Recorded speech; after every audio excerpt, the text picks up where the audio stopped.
Football pundit Gary Lineker, 61, spoke openly on the news agent's podcast where he said that Elon Musk's Twitter takeover could have a negative impact as he drew attention to the fine line between freedom of speech and hate speech. The Match of the Day presenter said that the CEO of Tesla Motors needs to be very careful before saying that in his opinion Elon, 51, isn't that good at Twitter anyway. He is kind of a strange chap, Gary started by saying to podcast presenters Lewis Goodall and Emily Maitlis. If you are going to spend 40-odd billion on Twitter, you ought to be really good at tweeting, but I have not been overly impressed so far. Chuckling to himself, Gary went on to say that he was unsure if the policy of paying $8 a month, £7, for individuals to keep their blue tick was actually going to be a thing. Seemingly unbothered about keeping his verified blue tick or not, Emily then posed the question to Gary if he thinks that Twitter will change at all under the control of Elon. To which Gary replied, "I think he needs to be very careful because there is a big difference between freedom of speech and hate speech. I think you need to differentiate between the two.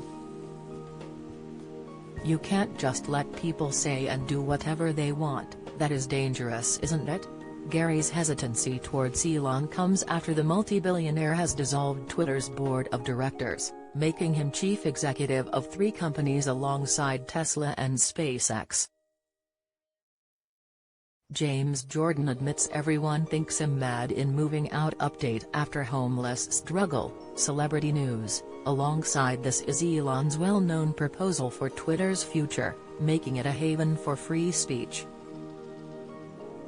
Having not revealed how he intends to make it so, the businessman has said publicly that the site will be forming a content moderation council with widely diverse viewpoints.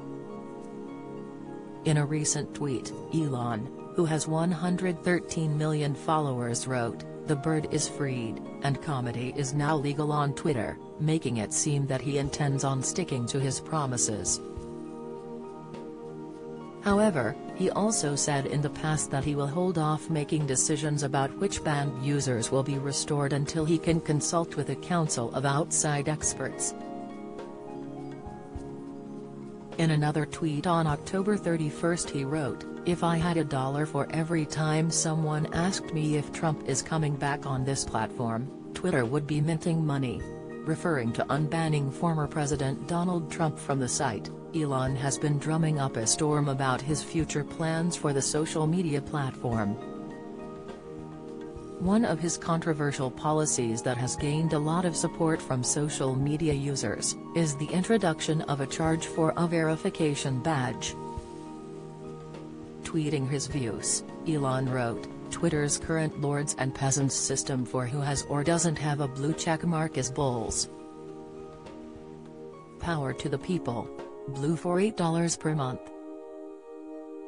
To get over the issue about whether a public figure's account is legitimately theirs, Elon has come up with a solution, which he also shared with his followers.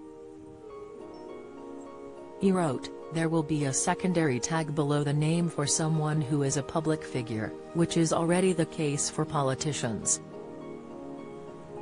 A clip from Gary's interview was posted on social media site TikTok, where it gained a lot of attention, some agreeing with the star and others not so much. One user, Neil Coleman Art, wrote, "Bore off Gary." While another, Richie Rich added, "Stick to football, Gaz."